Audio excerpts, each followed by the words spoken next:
Hola Raquel, gracias Hola. por estar siempre. Siempre entro unos minutos antes para no perderme la clase. Bueno, muchas gracias. Así te hago compañía de mientras. Sí, exactamente. A ver si viene alguien más, o si no, tendremos clase privada, particular. Bueno, no, van a aparecer, van a aparecer. Sí, seguramente. Hay algunos que me soportan. No, por favor, es un placer cada reunión. Gracias. Bueno, vamos a ver el tema de hoy porque no sé si a todo el mundo le interesa, pero como estuvimos el otro día mencionándolos a los samaritanos, dije, bueno, vamos a... Digo, si en el medio alguien se aburre mucho, que me avisen y corto un poco, porque sobre ellos hay mucho, mucho material para contar y para comentar.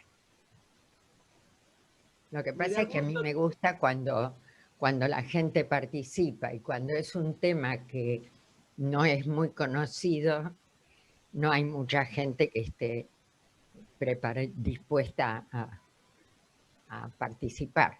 Pero bueno, ya pero vamos. dispuesta a escuchar, sí. Bueno. Yo fui puntual, llegué a tiempo. Sí, antes de las 17 horas. Exacto. ¿Sí? No, 17:30, ya son y 32. 17:30, perdón.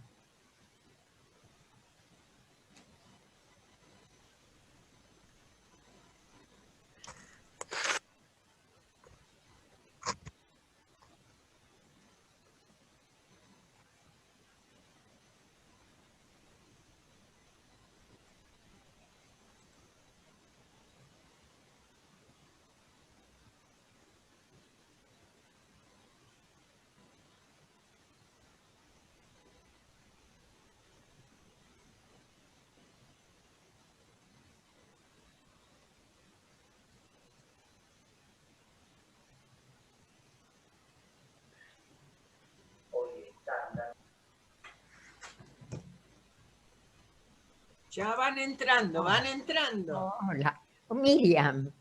Hola, buenas tardes. Hola, Adriana. Hola, ¿qué tal?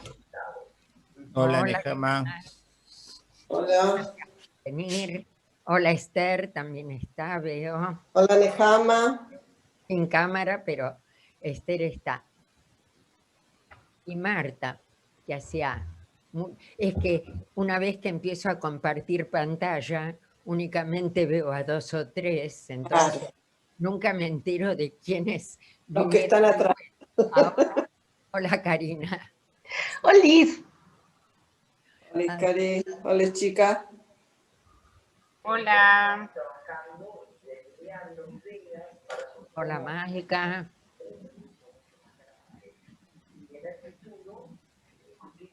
No sé quién es Keila Doctor Erzloy, pero está sin... Alex no tiene cámara ni tiene micrófono. Así que cualquier cosa le mandan mensaje por escrito. Hola, Ruth. Hola, ¿cómo están? ¿Bien vos? Bien, bien, Cari, ¿vos cómo andás? Bien, dormida, pero bien. ¿Qué dijiste? Hola, Nehama, ¿cómo estás? ¿Qué? Pero bien. Karina, ¿qué dijiste? Medio dormida estoy.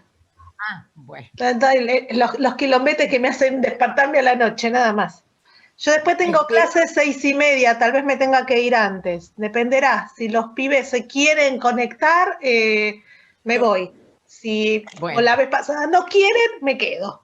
Bueno, la última parte porque esto también... La más importante, esa última parte que te vas a perder, es la que Nehama va a dejar los secretos más importantes de todos. Después te lo paso, ¿viste? Dale. En privado. Ok, mejor así. No, lo que pasa es que este también es un tema que vos fuiste una de las que dijo que le interesaba. Totalmente, me encanta. a la gente que no le interesa esta parte de etnografía, sociología, no les importa demasiado. Pero a mí me interesa y justamente hay un montón de material. Entonces, es marzo.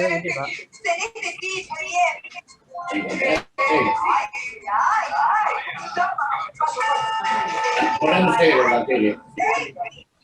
Bueno, vas a mirar esto. Quiero ver qué es cero.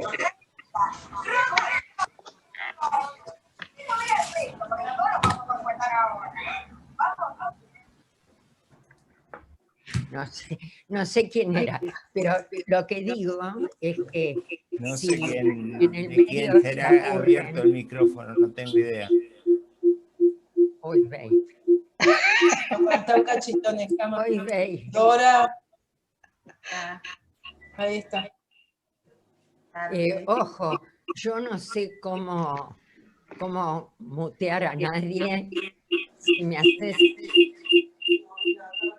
el chic tampoco sé cómo sacarlo. Verá que ahí lo arregla Alex. Yo me ocupo. A mí nada más permítanme compartir pantalla y yo después arranco y sigo. Lo que los demás hagan, no. Es decir, no sé quién está a cargo. Pero... No, pues me dijiste que no querías escuchar, entonces no lo puse. Chicos, muteen el micrófono, por favor. Eso,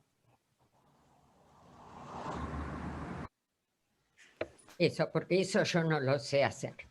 Yo lo único que sé hacer es compartir pantalla y darle a la lengua, pero lo demás, difícil. Bueno, cuando me digan yo empiezo, porque el tema es bastante, da para mucho rato, si es que quieren, y si no, puedo interrumpir en el momento que me digan que está pesado, aburrido o largo. A ver. Ahí empieza. ¿Los ven a los Shomronim? Sí, se ve. Sí, se ve. Bueno, entonces cuando me digan, empiezo. Empezá, Nejama. Bueno, perfecto. Bueno, yo puse los Shomronim, ¿quiénes son? Yo creo que alguien ya habrá leído y alguien podría decirme por lo menos qué es lo que ustedes saben sobre los Shomronim. ¿Hay alguien que tenga ganas de contar algo que leyó, algo que vio? Bueno, yo no puedo manejar a los que hablan. No sé, por eso pregunto quién puede darle la palabra a la gente. Si no, yo sigo de largo. Bueno, sí, porque nadie fue voluntario, Nejama. No, perfecto. Entonces, antes de hablar acerca de quiénes son los Shomronim, porque muchos dicen que son como un desprendimiento del pueblo. Entonces yo voy a empezar al revés. Voy a preguntar quiénes son el pueblo. Es decir, ¿quiénes somos nosotros? ¿Quiénes somos? Somos hebreos, somos judíos, Bnei Yaakov, israelitas, Bnei Israel, Yehudim. Miren, hace mucho, en los años 60 creo, estaba de moda un libro que se llama La mitad de nada, que lo escribió un tal Samuel Tarnopolsky, y era la época de los movimientos juveniles, sionistas, y a uno de los muchachos la policía lo lleva a la comisaría y el muchacho trata de explicarle al comisario quiénes somos nosotros los judíos. Y hay una maraña de nombres, entonces me gustó mucho, pero no tengo el libro acá conmigo, así que no pude escanearlo. Pero yo les pregunto, ¿qué nombre elegirían hoy ustedes? ¿Quiénes somos nosotros para decir que los Shomronim son un desprendimiento? Bueno, Mauricio hace así con la cabeza, a ver, si querés decir algo. Si no, yo sigo, porque en realidad tuvimos diversos nombres a través de las diversas épocas. No somos ni Bnei Abraham ni Bnei Yitzhak, porque Abraham e Yitzhak tuvieron otros hijos que derivaron en otros pueblos. Pero con Jacob, ¿se acuerdan cuando Jacob con toda la familia se fueron a radicar a Egipto? Y en Egipto se supone que nos transformamos en un pueblo, es decir, de los 70 o 71 originales, nos transformamos en Bnei Jacob o Bnei Israel, que cuando salimos éramos 600.000. Jacob Israel es lo mismo. Entonces podríamos ser israelitas. Ahora, muchas veces se dice los hebreos. Sí, Abraham era hebreo. El otro día cuando hablamos de Yoná, cuando le preguntan en el barco quién es tu Dios, de qué pueblo sos, él dijo, Ivri Anoji, yo soy hebreo. Pero muchas veces dicen, los Yehudim salieron de Egipto. Es cierto que los Yehudim salieron de Egipto, pero junto con los Yehudim salieron los Reubenim y los Danim, porque Yehudá en esa época era una sola de las 12 tribus. Cuando salieron de Egipto, salieron las 12 tribus. Así que lo podemos usar, pero no es correcto, porque Yehudim es un nombre que tomamos muy a posteriori. Y acá lo voy a hacer cortito. Recién cuando nos radicamos en la tierra de Canaán, y después que pasó la época de los shoftim, es decir, la conquista del país, los jueces, los reyes, etc. Y cuando ya los asirios conquistaron el reino del norte, el único reino que quedó era el del sur, que se llamaba Yehudá, y ahí pasamos a tomar el nombre de Yehudim. Entonces, no vamos ahora a detenernos mucho en esto, porque nosotros tenemos nuestros mitos fundacionales, pero los Shomronim tienen los de ellos, y antes de hablar acerca de lo que nosotros pensamos de ellos, porque la primera vez que mencionamos en nuestros textos a los Shomronim es cuando los Yehudim vuelven del exilio de Babilonia y se encuentra con que en la tierra de Israel había otros pobladores que quedaron del reino del norte, que la capital era Samaria, y se llamaban Shomronim. Pero los Shomronim dicen que su historia, siempre digo historia entre comillas, que su historia empezó mucho antes. Entonces, primero les quiero contar que el segundo presidente de Israel, Yitzhak Ben-Zvi, ustedes saben que el presidente en Israel no es ejecutivo, sino un representante y una persona con mucha cultura y preparación. Ben-Zvi hizo su doctorado de sociología acerca de todo lo que nosotros consideramos desprendimientos del pueblo judío y lo llamó tribus perdidas. Pero en hebreo tiene otro nombre. Nidhei Israel no quiere decir perdidas con el criterio que nosotros le damos. Nidhei Israel es como los abandonados o tirados, dejados a un lado. Es decir, no es que ellos se separaron, sino que nosotros seguimos por nuestro camino y ellos quedaron en otro camino. Yitzhak Ben-Zvi, que llegó a Israel a principios del siglo XX, se conectó con muchas de las comunidades que vivían en Israel. Una de esas comunidades son los Shomronim.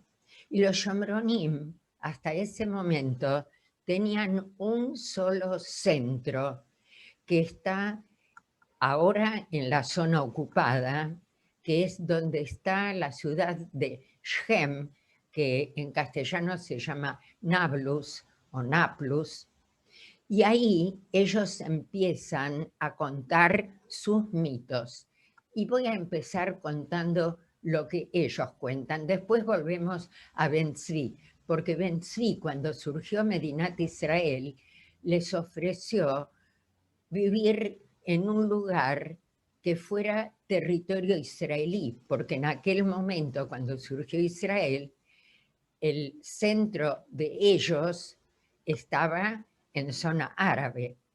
Entonces, Ben Tzvi les ofreció en una ciudad que todos conocemos el nombre de Jolón, que está cerca del Mediterráneo, en la zona cerca de Tel Aviv, y ellos fundaron ahí otro centro, más o menos en 1951, es decir, 2 o 3 años después de que surgió Medinat Israel. Y les voy a contar qué es lo que ellos cuentan. Esto no tiene nada que ver con ellos. Es un mosaico que se encontró en un monasterio que está en realidad en Jordania, en un lugar que se llama Madaba. Nosotros en Ivrit lo llamamos Meidba, pero es un mapa, es el piso de... tiene esto, si lo reconocen, vendría a ser el Mar Muerto.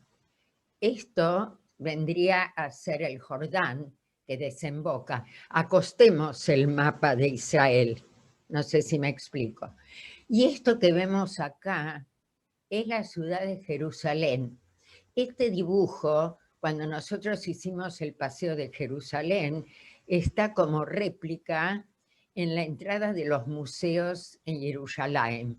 Y esta es la avenida central, que se llama El Cardo, pero este es de la época romana, porque este es un monasterio bizantino. Pero lo que les quiero mostrar es geográficamente. Acá ven unos árboles que son como palmeras. La ciudad de las palmeras, Sirat Marim, es Jericó, la ciudad de Jericó. Cuando Moshe sube al monte Nebo, que está acá del otro lado, y Hashem le dice que él no va a ver Israel de cerca, sino desde arriba de la montaña, se despide, y Leo de eso habló, porque las últimas parshiot que se leen, que se leyó, la última para allá hace unas 2 semanas, habla de aquel momento en que Moshe se despide del pueblo y sube al monte Nebo. Y le dice a Yoshua que él va a continuar, que va a cruzar hacia Jericó, que cuando crucen el río tienen que levantar 12 piedras con las cuales van a erigir como un monumento.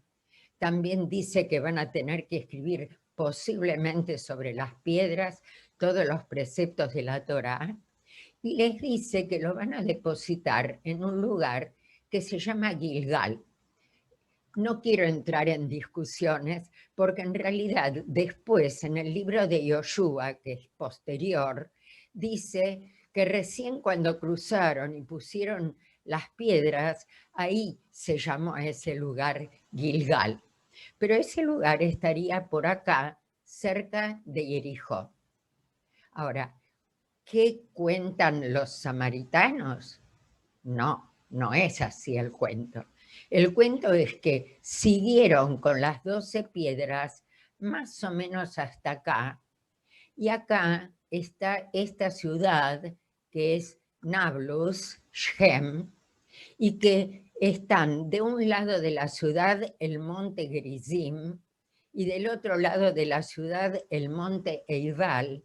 Y si alguien se acuerda de la parashá cuando la contó Leo, decía que cuando lleguen ahí, abajo en el valle se van a parar los Kohanim con el tabernáculo, con la Torá, etc., y que 6 tribus van a subir al monte Grizim y 6 tribus al monte Eibal, y que Moshe les va a leer. Para el lado del primero van a mirar todo, perdón, no Moshe, Aarón y los Kohanim van a leer, mirando hacia el monte Grizim, todas las bendiciones, la brajá, que les va a suceder si es que cumplen con todos los preceptos de la Torá. Después, todos los Kohanim se dan vuelta para el otro monte, para el Eibal, y van a leer todas las maldiciones, todo lo que les va a pasar si no cumplen con los preceptos. Si se acuerdan, sigo contando, que según los Shomronim, los samaritanos, ese monte Grizim, que era el monte de las bendiciones, fue elegido por Hashem para instalar ahí su tabernáculo. Y es cierto que el tabernáculo durante muchos años estuvo ahí. Les muestro entonces acá. Esto es el esquema, es decir, cruzaron por acá, este es el río, cruzaron, acá dice Gilgal, llegaron hasta el monte, el Eibal y el Grizim, y según los samaritanos, acá tenía que quedarse el tabernáculo, es decir, el centro religioso de Israel. Ahora, ellos, y eso lo vamos a ver dentro de un ratito, en su Torá cambiaron, o ellos dicen que la Torá de ellos es la verdadera. En los 10 mandamientos, el primero, que si ustedes leen los 10 mandamientos, a veces no se entiende si el primero es un mandamiento. Dice, yo soy tu Dios que te sacó de Egipto, de la casa de esclavitud. Ellos ese lo conjugan con el que sigue, no te harás otros dioses. Y ellos agregan un 10º mandamiento diciendo que el centro religioso tiene que estar en el monte Grizim. Ese mandamiento en la Torá nuestra no existe. Entonces, acá geográficamente tenemos acá el monte Grizim y las ruinas del templo samaritano, porque hoy en día hay excavaciones arqueológicas y se encontraron. Y acá, que sería más al norte, está el monte Eibal. Y acá, donde hoy en día está la ciudad de Shem, que es enorme, era el valle donde separaron Aarón con todos los Kohanim y con el tabernáculo. Ahora, estos son los mismos, el monte Eibal y el monte Grizim. Y ahí les dije que hay una excavación arqueológica.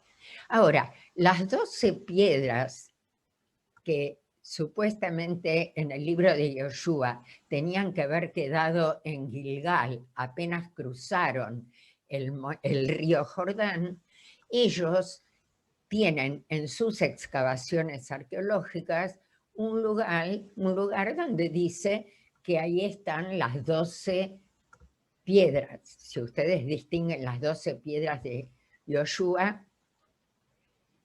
Ahora, en ese momento, cuando cruzan, Yoshua guía para hacer la guerra y se establecen. No vamos a detenernos mucho tiempo. Lo único que yo quiero mostrarles es Gilgal, en el mapa nuestro, que es donde están las 12 piedras, que tampoco las tenemos, está acá al lado de Jericó. Pero para ellos está acá Shem y acá está la montaña. Y ellos dicen que son descendientes de 2 tribus, de la tribu de Menashe y de la tribu de Efraín. Y para el que se acuerda algo de Torá, Efraín y Menashe no eran hijos de Jacob, de Israel, sino nietos, porque Menashe y Efraín eran los dos hijos de José, de Yosef.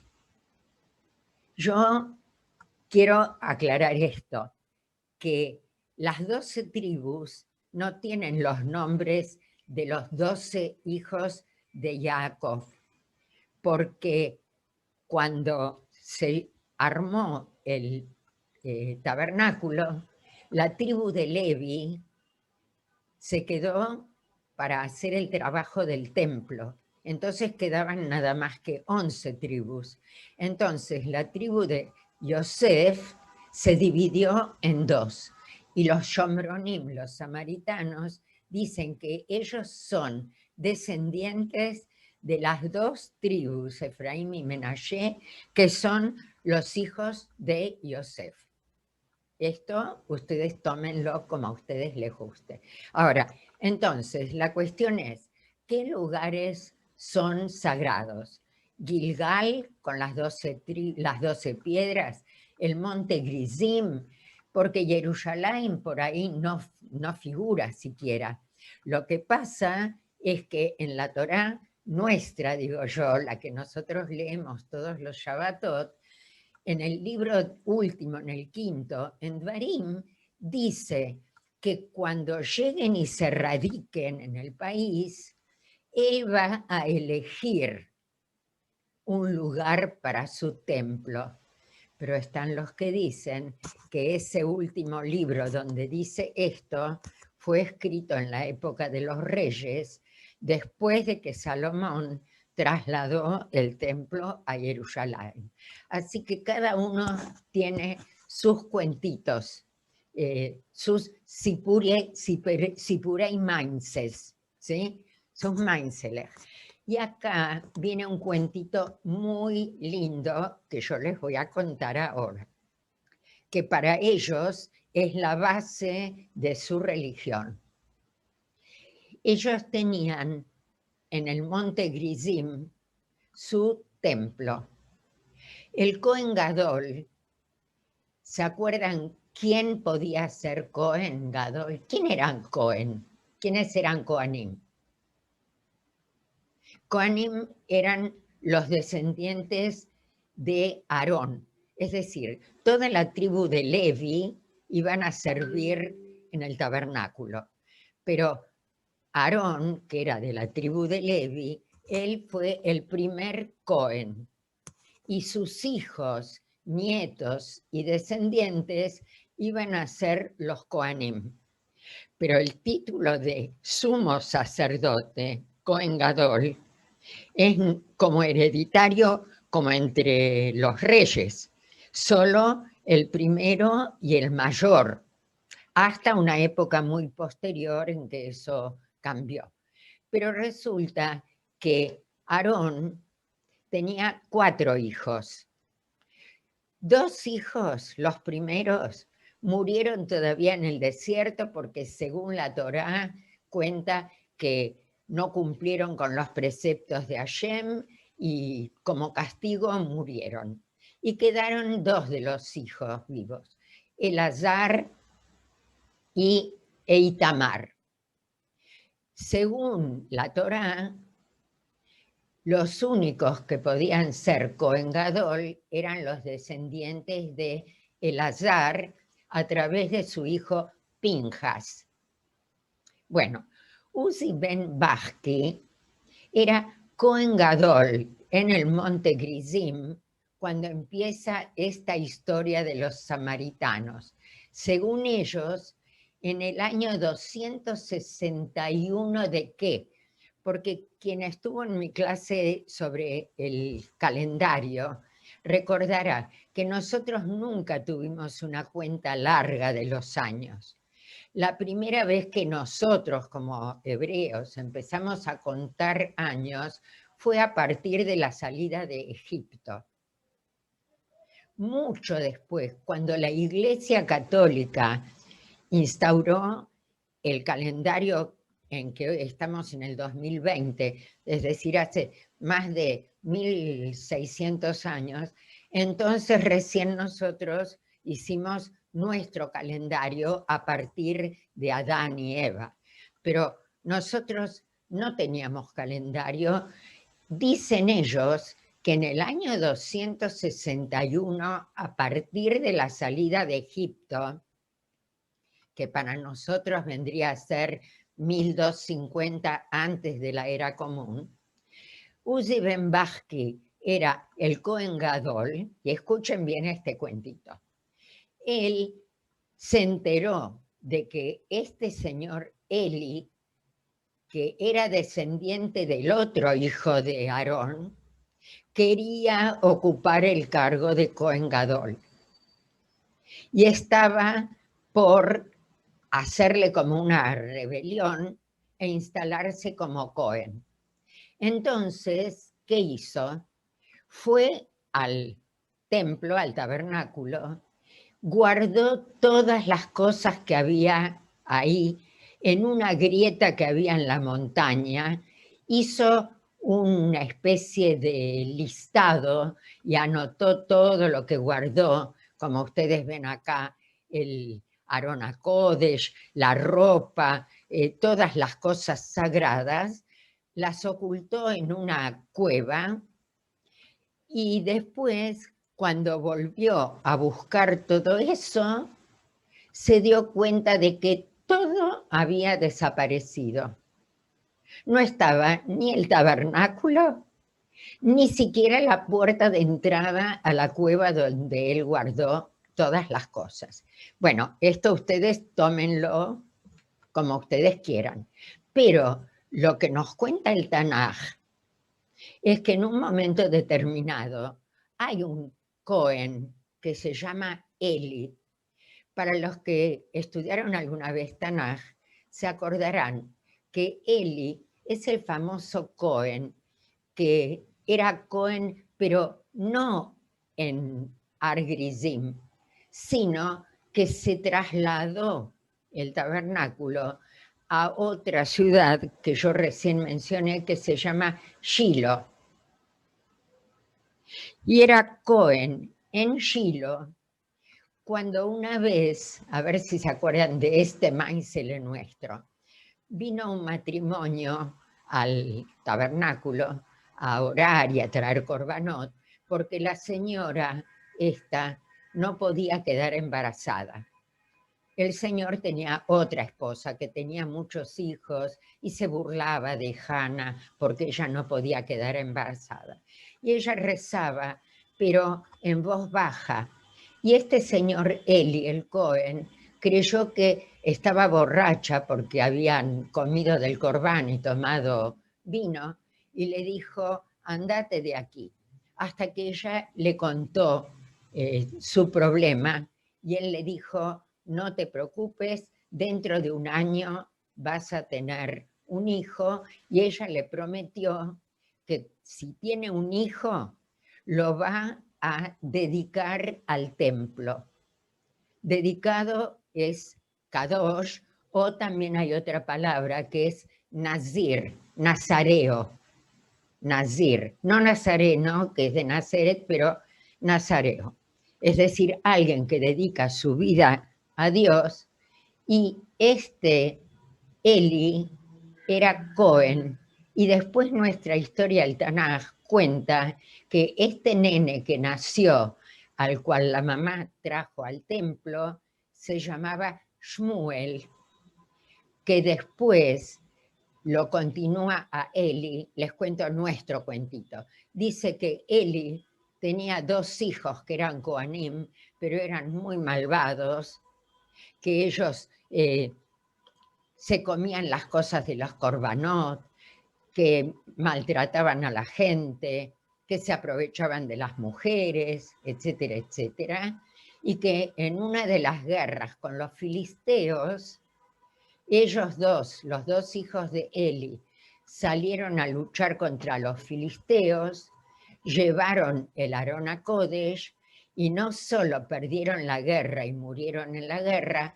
sino que los filisteos se llevaron el Aarón HaKodesh. Con lo cual, cuando le vinieron a contar a Eli, Eli se desmaya, da con la cabeza contra la puerta del templo y muere. Ese fue el castigo de Eli, según los Shomronim, según los samaritanos, por haberles quitado el título de sumo sacerdote al samaritano. Este lugar también lo tienen, está en los territorios ocupados, obviamente, en Shiloh.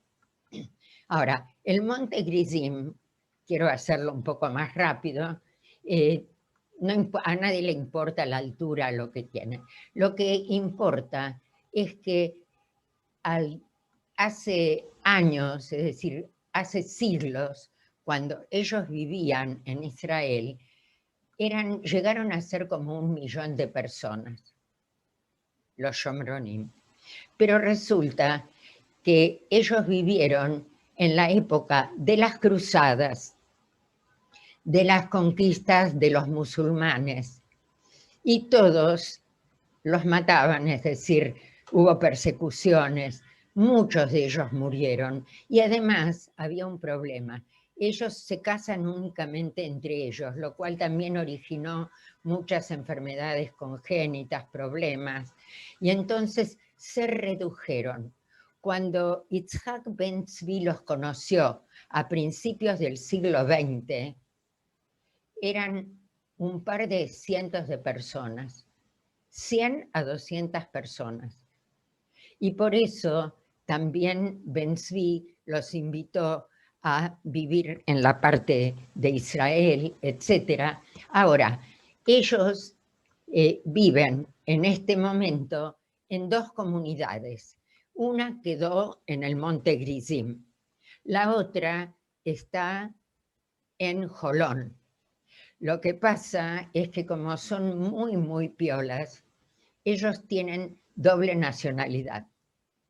Tienen la nacionalidad israelí, pero también tienen la nacionalidad palestina.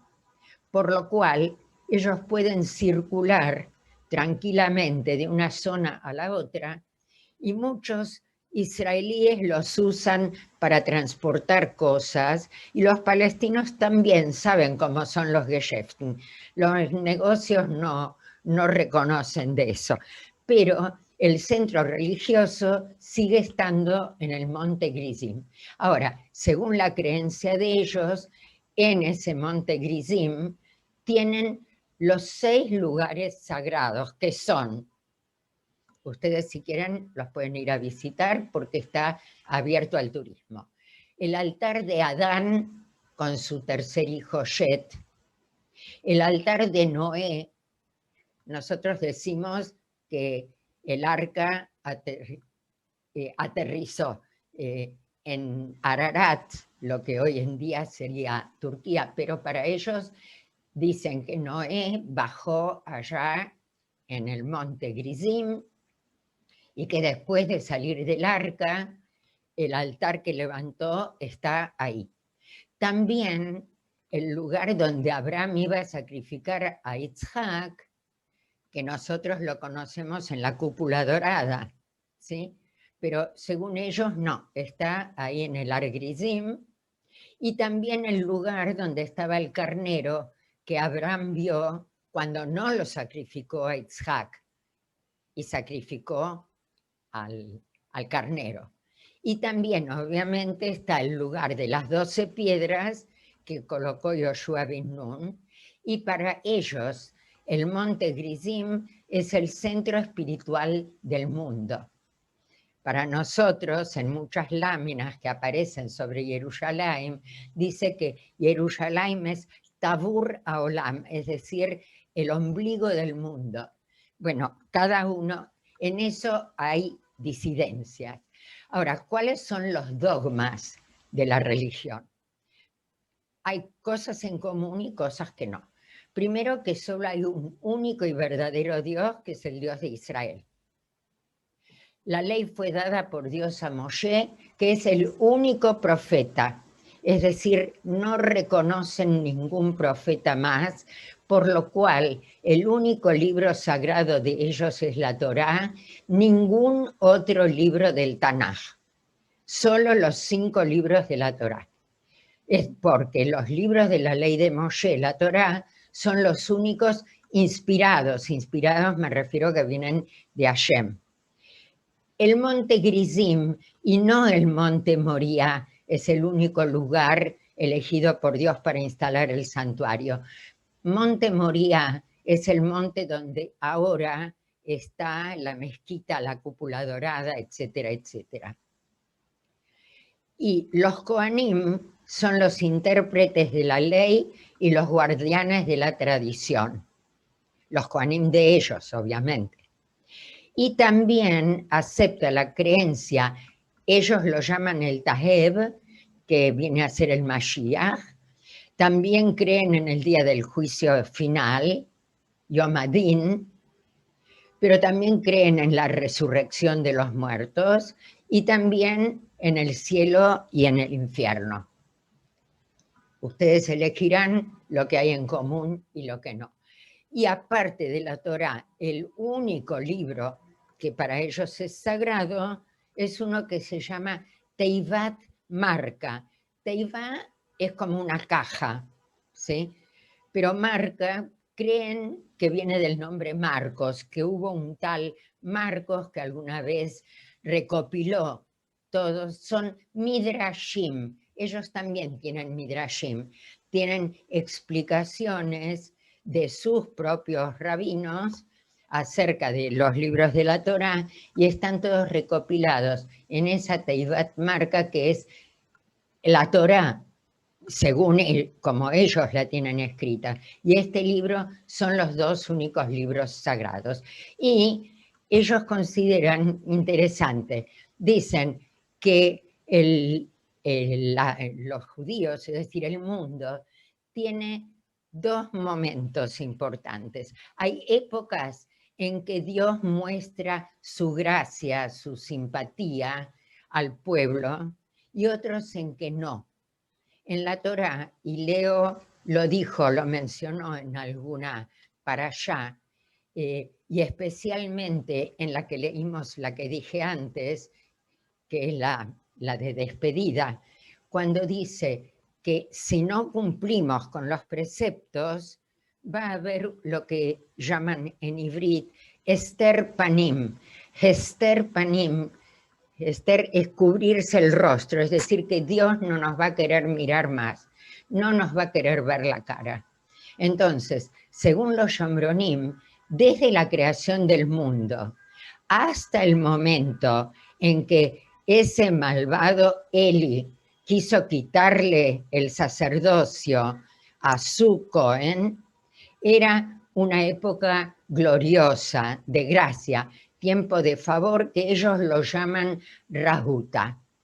Y que a partir de ese momento y hasta ahora es tiempo de disfavor, lo que llamamos en ivrit Hester Panim, que ellos la llaman Fanuta, y que recién se va a restablecer la buena época cuando llegue Mashiach. Pero agregan que ese Mashiach va a vivir 110 años y va a instaurar un nuevo templo con una nueva época. Bueno, eso. La máxima autoridad, ahora sí lo hacemos rápido, es el sumo sacerdote, porque ellos tienen un sumo sacerdote. Es el más importante y honorable, no hay elecciones, ni tampoco es hereditario. El mayor de todos los que son Cohen, porque acordémonos que ellos son de las tribus de Efraín y Menashe y una parte de Levi que son los Kohanim. ¿Me explico? Es decir, que la familia de los Kohanim venía de la tribu de Levi. Entonces, no es hereditario de padres a hijos. Cuando muere un Kohen Gadol, no pueden quedarse sin Kohen Gadol. Enseguida asume el mayor de todos los Kohanim, el que le sigue en edad. Este es el traje de ceremonias. Y como los Nezirim que dije antes, el sumo sacerdote no se puede cortar el pelo ni la barba, tiene prohibido tomar vino, está prohibido como al Cohen Gadol dice en la Torá nuestra también. Estaba prohibido casarse con una mujer que fuera divorciada, viuda o extranjera. No podía ser Cohen Gadol si tuviese cualquier mínimo defecto. Y acabo de decir que apenas muere un Cohen Gadol, enseguida lo continúa el que le sigue en edad. Es autoridad en todo, no solo en religión, sino también en conflictos internos. Yo no sé si ustedes se acuerdan, pero acá en Buenos Aires, hasta hace un par de décadas, la AMIA, cuando la gente, bueno, otras épocas, existía lo que se llamaba el Tribunal de Ética, si alguien se acuerda, y la gente cuando había obviamente no un problema penal, porque eso interviene la policía, interviene, pero cuando había algún problema de negocios mal arreglado, etcétera, etcétera, no se iba, nadie quería sacar los trapitos al sol. Entonces se iba a la AMIA, el tribunal rabínico, el tribunal de ética, era antes de que existiera la comunidad conservadora, éramos todos iguales, entonces había tribunal de ética. Bueno, entre ellos es eso.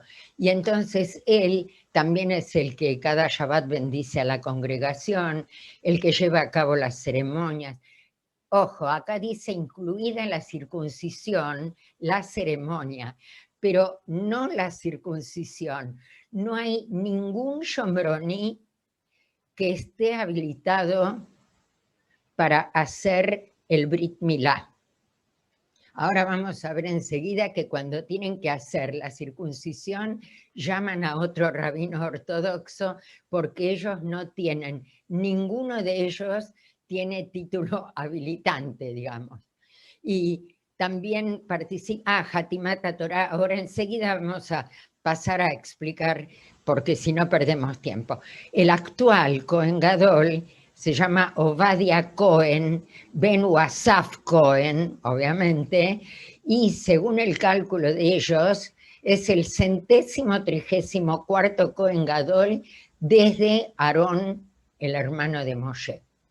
Si ustedes quieren investigar el árbol genealógico, como quieran.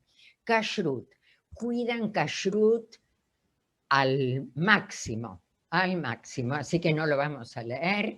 El pescado también, como según la Torá, kosher, leche de animal kosher, la diferencia entre lácteos y carne también, todo kosher, y tienen, entre otras industrias, allá en la comunidad que están en el Monte Grizim, lo llaman, hay un barrio que se llama Har Braja, quiere decir el monte de las bendiciones. Entonces hay una fábrica de tjina muy rica y calidad de exportación que también se llama Har Braja, así que cuando viajen a Israel o si tienen a alguien que venga, que les traiga. En cuanto a las leyes de duelo, también ellos tenían un solo cementerio que estaba en el Monte Grizim, pero cuando pasó el asunto este de que surgió Medinat Israel, de que una parte del pueblo vive en Jolón, no podían llevar al muerto hasta el Monte Grizim, tenían muchos problemas técnicos y políticos, etcétera. Entonces abrieron una parte en el cementerio de Tel Aviv, que es Kiryat Shaul, que es un cementerio muy grande, muy importante. Les dedicaron a ellos una parte, tienen una parcela, que es el cementerio de los Shomronim. Al muerto se lo viste no con los tajrijim comunes, porque ellos tienen ropa especial de Shabbat y de ceremonias. Entonces, lo visten con el traje tradicional, después lo envuelven con el talit y le ponen sombrero en la cabeza, porque si bien no es obligatorio, ellos creen que el día del juicio los muertos van a regresar vestidos con sus mejores trajes. y antes de la ceremonia fúnebre se sientan alrededor del ataúd, que se llama Arón. Leen la Torá por última vez para el fallecido, dura como 2 horas, cantan otra vez esta última parashá a Azinu, que es el final del libro de Devarim, y durante 7 días hacen Shivá como nosotras la conocemos. Ahora, los Shomronim, y acá también, si quieren, lo creemos, dicen que tienen un antiguo rollo, es cierto, lo vamos a ver enseguida, pero ellos dicen que tiene más de 3.650 años.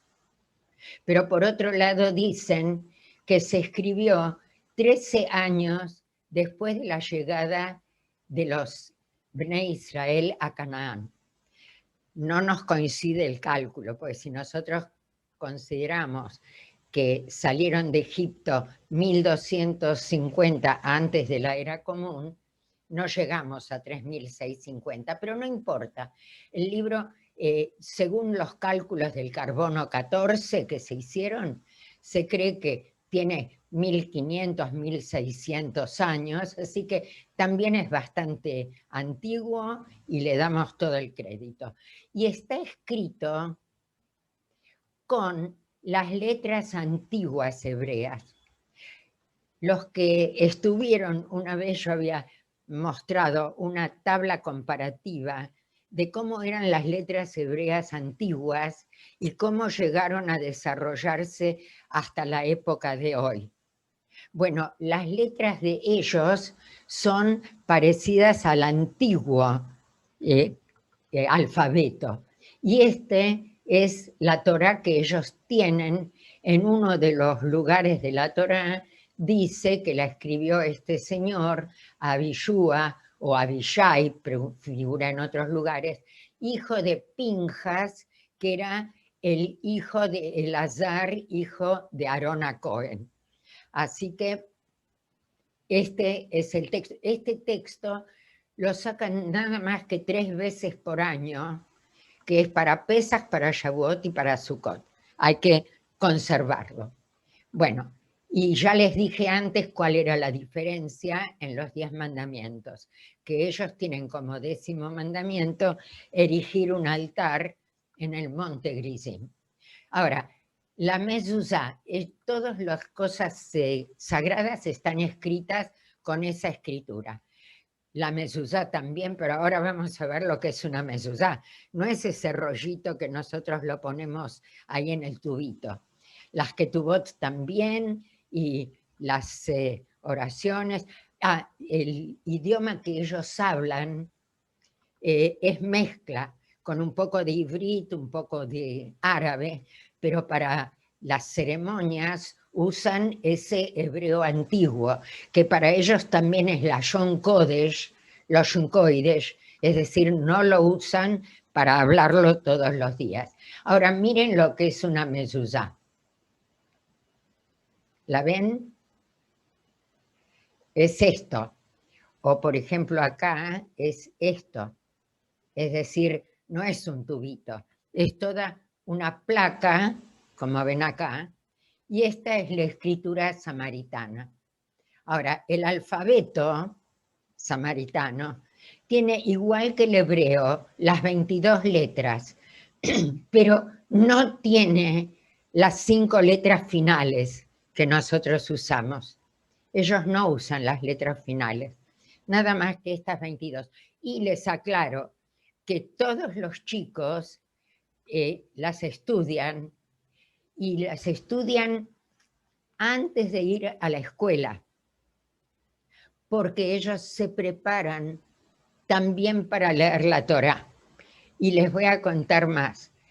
Bar mitzvah para ellos no existen, pero ustedes van a juzgar qué es más importante. No existen porque dice que según la Torá, todo el mundo tiene que cumplir con las leyes y con los preceptos, no a partir de los 13 años. Entonces, los chicos apenas pueden empezar a aprender a leer, ya los mandan a la casa de un rabino.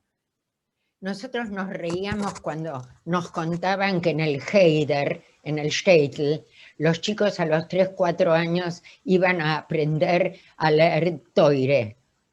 Pero estos chicos, y que los chicos en el Heider leían durante 7 años seguidos la Torá. Bueno, estos chicos también, pero les hacemos el trámite más rápido, porque dice que cuando los chicos, varón o mujer, ojo, varón o mujer, a los 4 o 5 años van a un sacerdote para aprender la escritura, la lectura, y estudian la Torá, todo depende de la capacidad de aprender de los chicos. Pero hay chicos que en 2 o 3 años leyeron toda la Torá, y una vez que la aprendieron a leer y la entendieron, se les da el título de Hatam Torah. La palabra Hatam viene de la palabra Hatimá. ¿Qué es Hatimá Tová? Hatimá es una firma, es decir, que el rabino que lo preparó afirma o le pone la firma que el chico ya completó todo su estudio de la Torá. Y entonces sí se hace una ceremonia y se hace una fiesta, pero no porque cumplió 12 años o 13 años, sino porque se aseguró el rabino de que leyó por completo los 5 libros de la Torá, como hacían nuestros antepasados en el Heider. ¿Está claro? Entonces, la culminación de la ceremonia, ya dije, es cuando terminaron de estudiar todo, y no usan tefilín, porque dicen que los tefilín, lo que dice en la Torá, es algo simplemente espiritual, que ellos lo que sí hacen en lugar de eso es rezar, y rezan no al ponerse los tefilín a la mañana únicamente, sino 2 veces, rezan a la mañana y rezan cada noche y no usan los tefilín. Además, realmente, la palabra que figura en la Torá, totafot, nunca nadie la encontró en ningún otro lado, así que no está muy claro qué quería decir. Todo eso es, como dice Leo, son interpretaciones de los exégetas que después figuran en la Mishnah y en la Gemara. Ahora, lugar de la mujer. La vez pasada hice un comentario. Muchos creemos que con todos estos antecedentes las vemos comparando con la mujer ortodoxa. Miren esta mujer. ¿Les da sensación de las ortodoxas de Mea Shearim? No, no es cierto. Ya dije lo más importante, no hay un estándar de vestimenta que deba cumplir. Y el estatus de la mujer es muy sólido en la familia. Tampoco hay, por ejemplo, en el Shil, separación entre mujeres y hombres. No existe Ezrat Nashim. Las mujeres se pueden sentar como en el conservador con todos. Y la mujer, para casarse, escuchen bien esta, la boda tiene 3 momentos.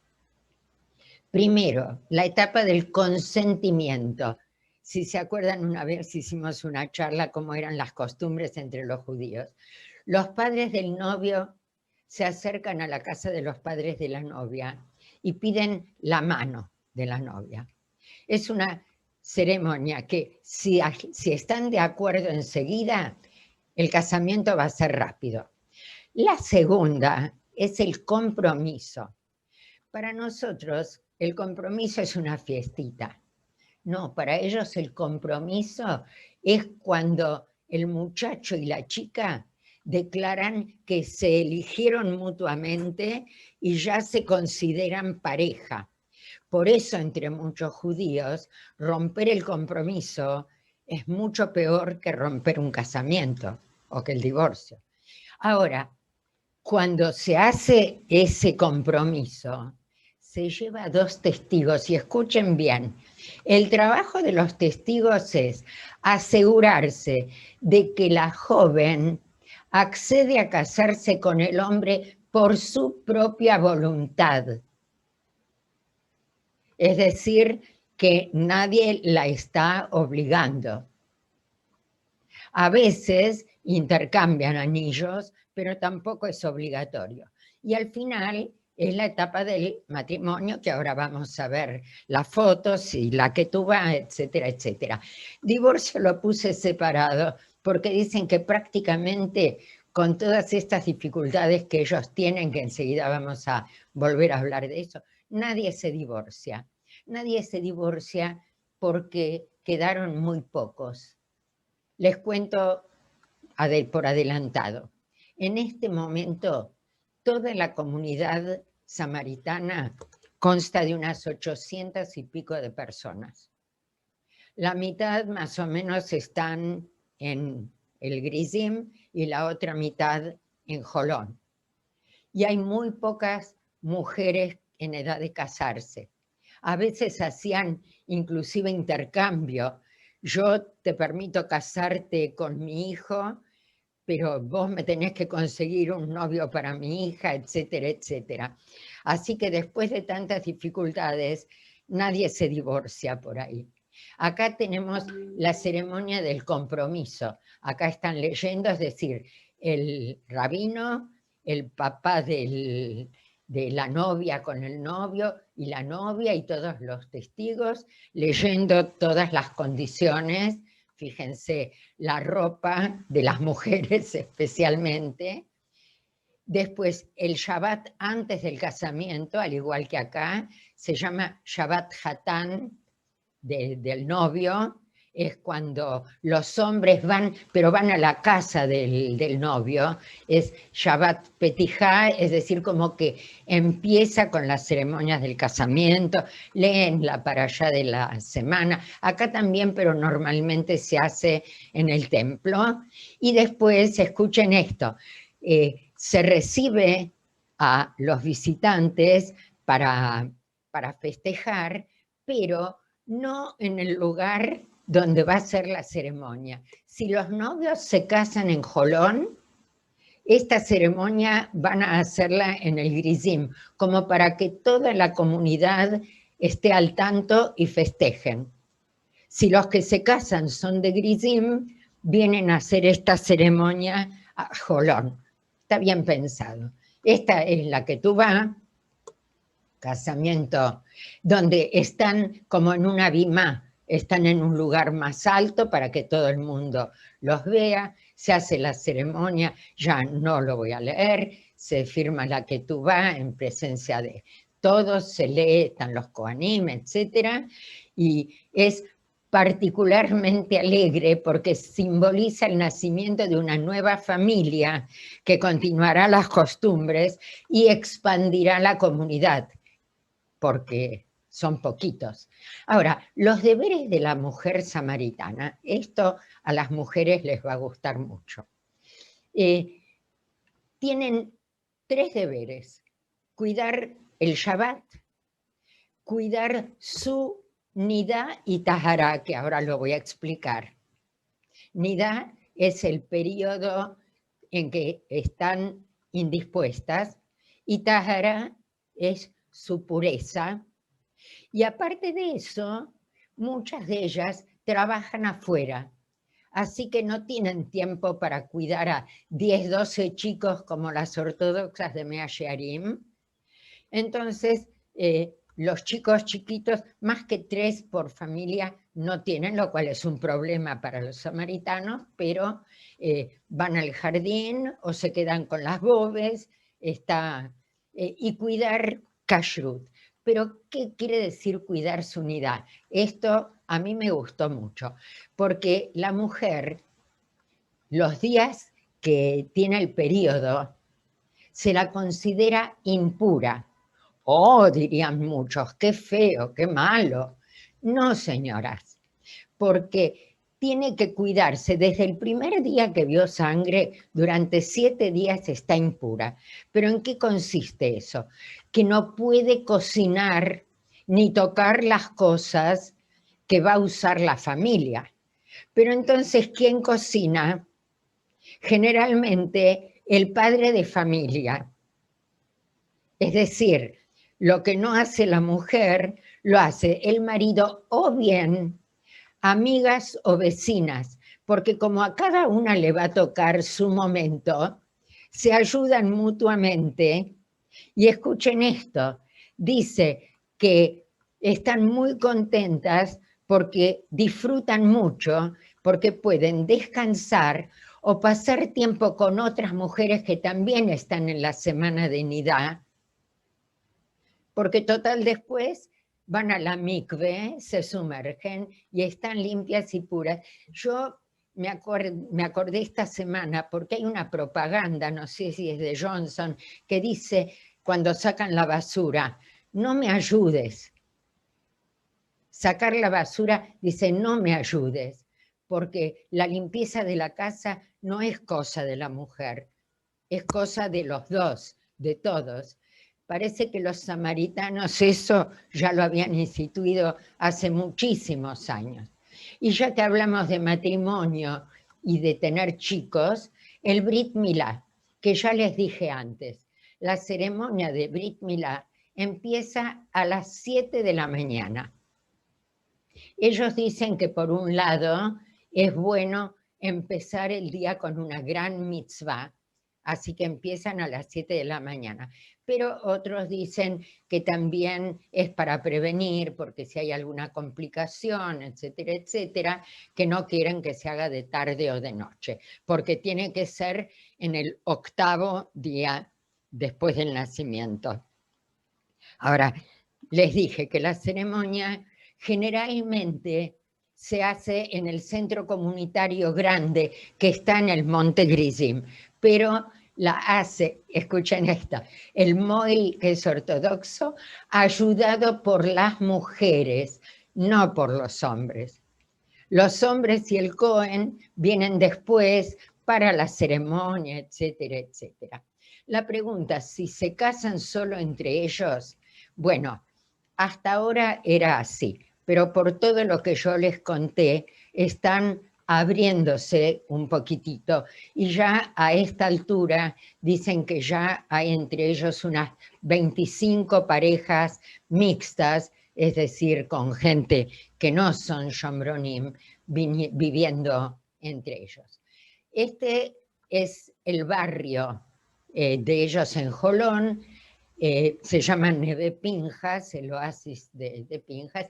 Este es el Shil que se inauguró en 1963, obviamente la escritura. Miren lo que es Shabbat en el templo, los Kohanim. En el Shil no hay ni mesas ni sillas. Para la Midá están de pie. Para las demás tefilot se sientan en el piso. Y además en Shabbat, una aclaración, muchos judíos ortodoxos tienen lo que se llama la plata de Shabbat, que es esa eléctrica que la dejan enchufada y se mantiene calentita la comida, como el Pripechik, pero ellos no. En Shabbat se come frío porque la luz la dejan prendida desde Erev Shabbat, si la necesitan, hasta que se termina el Shabbat, pero no se prenden.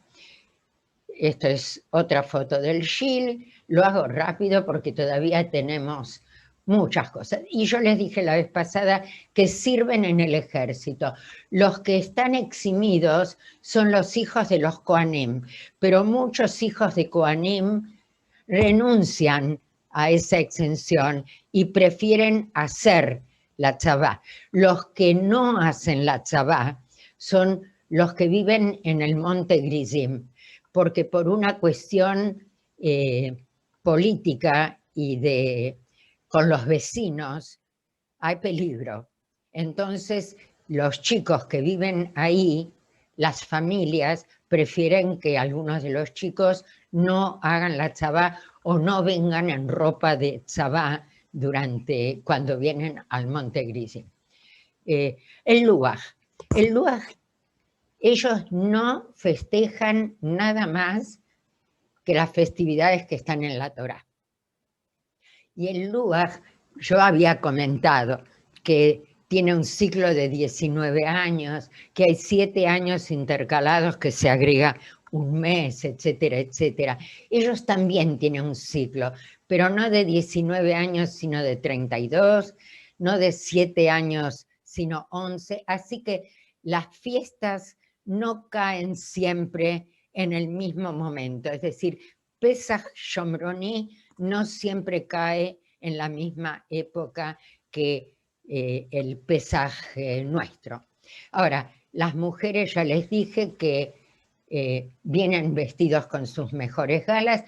Las mujeres no tienen ropa especial de Shabbat, pero ninguna va a ir al shil en pantalones, eso sí. Se visten como quieren todo el año, pero al shil, por respeto, no van en pantalones. Esto es Shabbat. Los días festivos, ya les dije, y es como en Shabbat, no se viaja, no se cocina, no se enciende la luz, no se ve televisión, pero ahora vamos a ver algo. Yamim Noraim, ellos lo llaman a los 10 días desde el primer día de Tishrei y Yom Kippur. Rezan a la mañana y a la tarde, son los días de Selijot, pidiendo perdón. ¿Por qué no dije desde Rosh Hashanah, sino desde el primer día de Tishrei? Porque en la Torá, ¿se acuerdan que dijimos que no existe el nombre Rosh Hashanah?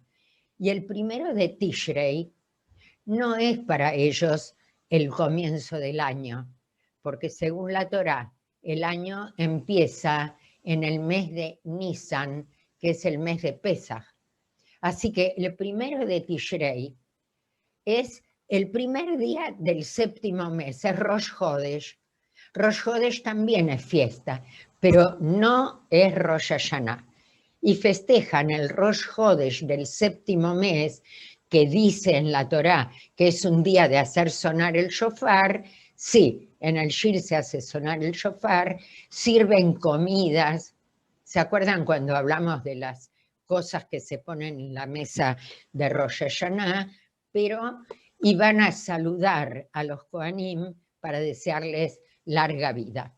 En Yom Kippur no existe desde el Bar Mitzvah, porque en la Torá dice Kol HaNefesh, todas las almas tienen que ayunar, hasta los chicos chiquitos tienen que ayunar. Los únicos que no ayunan son los bebés que son amamantados. Pero desde que nacen, todos los chicos tienen que ayunar las 24 horas. Y como les dije antes, no hay Ezrat Nashim, pero las mujeres se reúnen para charlar entre ellas. Las 3 fiestas, y ahora sí, como para ir terminando. Shalosh Regalim, días de peregrinaje. Son Pesach, Shavuot y Sukkot. Se hace peregrinaje siempre al Monte Gerizim.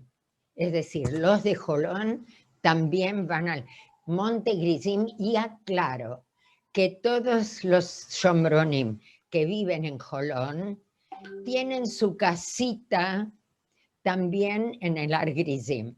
No sé si llamar la casa de fin de semana, casa de Shalosh Regalim, de los días de peregrinaje, pero todos tienen allá su casa y ahí pasan las 3 festividades en que hay que ir al Har Gerizim.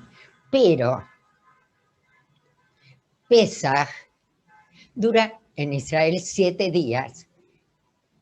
Para nosotros, Pesaj tiene varios nombres. Para ellos, Pesaj es solo el primer día, porque los otros 6 días es Hag HaMatzot, porque el primer día no comen matzá ni ninguna otra cosa que se les parezca, Porque, ¿qué quiere decir Pesaj? ¿A qué le llaman Pesaj? Al sacrificio de Pesaj. Y como es tarde, simplemente les voy a mostrar los dibujitos. Allá en el centro comunitario que tienen en la montaña, tienen un extenso lugar como un patio. Todo esto que ven son parrillas. La leña está preparada, ahora vamos a ver todos los pasos, y sacrifican, porque en la Torá el día de Pesaj es el día del sacrificio pascual, el día en que Moshe les dijo en Mitzrayim todavía, prepárense el cabrito, porque esa noche, la noche de la muerte de los primogénitos, hay que asarlo. Si es demasiada comida para una sola familia, que se junten varias familias, no puede sobrar nada y hay que comerlo rápido porque esta noche el faraón nos va a echar. Y ellos cumplen todo al pie de la letra. Entonces, preparan, el primer paso es bueno, pero lo vamos a ver en dibujos. Primero a las 3 de la tarde de ese día primero de Pesaj, empiezan los preparativos. Esto es el pozo, con la parrilla encima. Y se preparan, ahora van a ver para qué. Este barro, esta tierra, después lo mojan y ahora les digo para qué. La leña que recién vieron, la llenan el pozo con leña. Y lo cubren con ramitas que agarren más fácil el fuego, la combustión.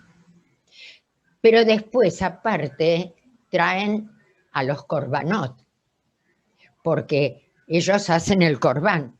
Los traen, les voy a ahorrar la shjitá, no la voy a mostrar, pero cuando el Kohen Gadol da la orden, se produce la shjitá, la matanza de los korbanot, los insertan. ¿Vieron en algunos restaurantes que en la vidriera están los chivitos o cabritos puestos al fuego para que se asan? Entonces, lo ponen como en una brochette, en un palo, al cabrito, y en cada pozo, en eso que vimos antes, meten estas brochettes con los cabritos, después lo tapan con un lienzo, con una tela húmeda, y lo tapan con tierra, con barro, porque no quieren que se prenda fuego. El cabrito se tiene que asar con el calor, pero no con el fuego de arriba, solo con el calor. Así que a las 9 de la noche, después de todas las tefilot, van al horno. Tienen como costumbre marcarse la frente con el dedo, con la mancha de sangre, que es para traer buena suerte, Simantov, y todos los restos, lo que no se come, es decir, todo lo de adentro y las pieles, como dice en la Torá, hay que quemarlo sobre la parrilla. Y entonces, como el cabrito tarda unas 2 horas en hacerse a fuego lento, están esperando. Allá arriba en la montaña, y en esta época del año, está fresquito. Entonces se sientan ahí alrededor de la parrilla hasta las 11 de la noche. Después traen las bandejas. Esto es la matzá que ellos mismos fabrican. No confían en nadie más. Su propia matzá en la bandeja. Sobre esto van a colocar el cabrito cuando lo sacan. Otra vez dicen una última tefilá y se lo llevan a la casa, porque como dice en la Torá, tiene que estar cada familia encerrada en su casa comiendo el cabrito. Y kosher le Pesaj, no les puedo explicar lo que es. Ni siquiera comen ni queso, ni dulce, ni nada, porque tienen miedo que no sea suficientemente kosher. terminamos con Pesaj. Para Shavuot también tienen otra costumbre. El que leyó la Torá recuerda que cuando llegaron al Sinaí, al monte, estuvieron 3 días antes de escuchar el primero de los mandamientos, porque es cuando Moshe los mandó lavar sus ropas y prepararse, etcétera, etcétera. Bueno, ellos también empiezan 3 días antes la festividad. Y otra cosa, para ellos Shavuot siempre cae en Shabbat, porque en la Torah hay algo que después los rabinos de la Mishnah lo cambiaron, pero en la Torah dice que desde el Shabbat, después de la salida de Pesaj, hay que contar 7 semanas. Así que para ellos siempre cae en Shabbat y suben también al templo, pasan por todos los lugares sagrados que ya les mencioné. Esto es Shavuot. Suben a la puesta del sol y también suben a la salida del sol. Esto es regalim, es decir, peregrinaje al monte Gerizim en Shavuot. Y cuando se despiden, vuelven cada uno. Lo mismo pasa en Sukkot. De Sukkot no vamos a hablar porque ya hablamos la semana pasada un montón. Lo que quería mostrarles acá es que, porque alguien me hizo un comentario, que así como estaba colgado del techo todas esas toneladas de fruta, algunos tenían miedo que si se cae, quedan enterrados bajo esa tonelada de frutas. Entonces parece ser que algunos decidieron ponerle también los palos como en la jupá.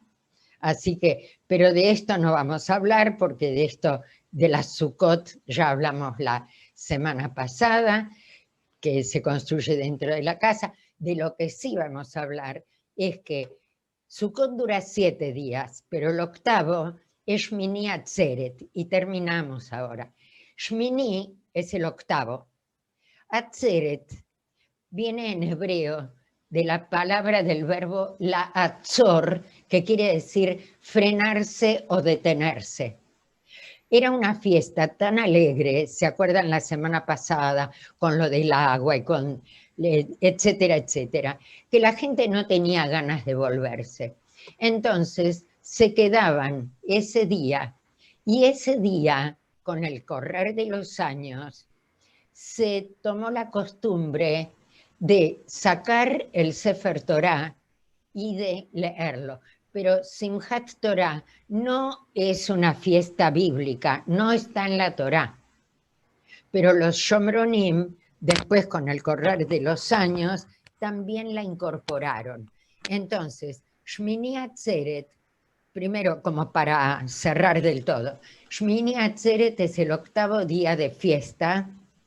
En las 3 fiestas de peregrinaje, en Pesach, Shavuot y Sukkot, siempre el último día se dice Iskor.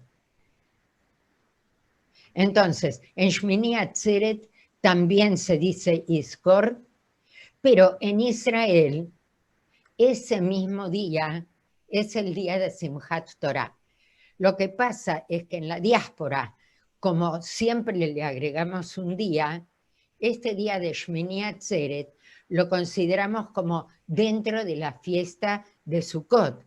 Entonces, Simchat Torah lo vamos a festejar el día después de Sukkot. Es decir, si este sábado es, si el sábado es Shmini Atzeret, empieza el viernes a la noche, Shabbat al mediodía se dice Iskor, el sábado a la noche empieza Simchat Torah, el domingo todo el día es Simchat Torah, es decir, lo tenemos desglosado. Shmini Atzeret es el sábado y Simchat Torah es el domingo. Y el domingo, entonces, yo puse esta lámina, pero que no me escuchen los samaritanos, porque esto para festejar nuestro Simchat Torah tenemos el pasuk Ki mitzion teitze Torah Udvar Hashem mi Yerushalayim. Dice que de Sion es una de las montañas de Jerusalén, que de Sion saldrá la Torá y la palabra de Dios de Yerushalayim. Así que voy a terminar con nuestra clase de Simchat Torah y que no me escuchen los samaritanos, con Sisu Besimhu Besimchat Torah, Hag Simchat Torah, Sameach para todos, y lo único que quiero agregar es una sola cosa. Somos fatales, nos gusta la fiesta, así que nosotros tendremos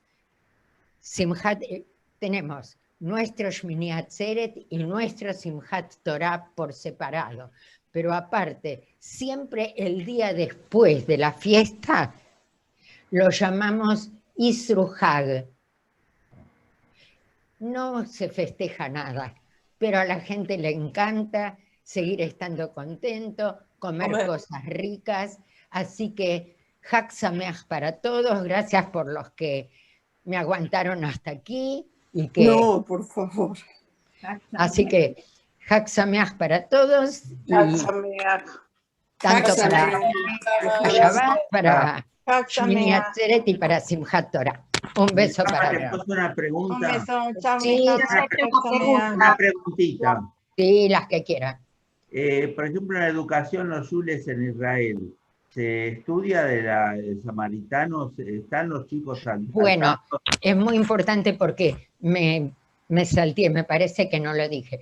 Los chicos samaritanos van a las escuelas israelíes comunes. Nadie tiene que contarles a los chicos de Israel acerca de los samaritanos porque los conocen, son sus compañeros de la escuela. Sí, por eso comenté el otro día. El otro día comenté para o sea, hay como que retumba. Alguien tiene dos teléfonos. Yo comenté que para el gobierno de Israel los Shomronim son ciudadanos con todos los derechos, son israelíes, en una palabra, que los que no lo reconocen son los del rabinato ortodoxo, pero los del rabinato ortodoxo tampoco reconocen a los conservadores, ni a nadie reconocen, se autorreconocen y punto. Así que los Shomronim son parte de la población israelí. No, yo dije como en sentido como una materia que se estudie de la diversa... No, porque, mira, yo mostré al principio el libro, que es el de las tribus perdidas. Sí, lo vi. Si ustedes en algún momento tendríamos, porque Ben Tzvi era un tipo muy preparado, y él estudió mucho, y dice que hay 3 tipos de comunidades. Por eso se acuerdan que al principio yo dije, ¿quién se desprendió de quién? Claro. Porque a lo mejor nosotros nos desprendimos. Por eso hice yo con la cabeza así, porque... Bueno, entonces, a mí me gustaría, después más adelante, revisar también otros de los grupos, porque hay otros grupos de los cuales ni siquiera escuchamos hablar y que están viviendo... A ver, cuando después de la declaración de la independencia, en los años 40, después que terminó la guerra de la independencia, año 49, 50, 51, ¿ustedes se acuerdan de lo que se llamó alfombra mágica? Sí. ¿A qué se llamó la alfombra mágica? A traer de vuelta cuando se pudo, porque se hicieron tratativas y hubo muchas tratativas secretas, a los judíos, por ejemplo, a los yemenitas. Claro. Y los yemenitas también constituyen una comunidad que de a poco, poquito a poco, se van juntando porque se van casando. Pero los judíos yemenitas al principio tuvieron más problemas que los samaritanos, porque los samaritanos viven por su cuenta y no les importa nada. Los yemenitas cuando llegaron se sintieron muy discriminados. Algunos venían con 2 mujeres y los chicos se sentían muy mal porque los compañeritos decían, ¿cómo? ¿2 mujeres tiene tu papá?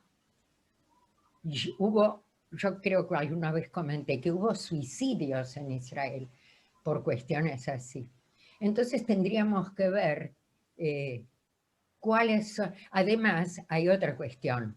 Hay este tipo de grupos que llegaron a Israel, pero todavía tenemos por el mundo grupos que hasta hoy en día siguen viviendo en otros lugares y sabemos que ellos a ver, hay gente que nosotros los consideramos judíos, hay gente que ellos se consideran judíos, pero nosotros no los consideramos judíos, sino descendientes.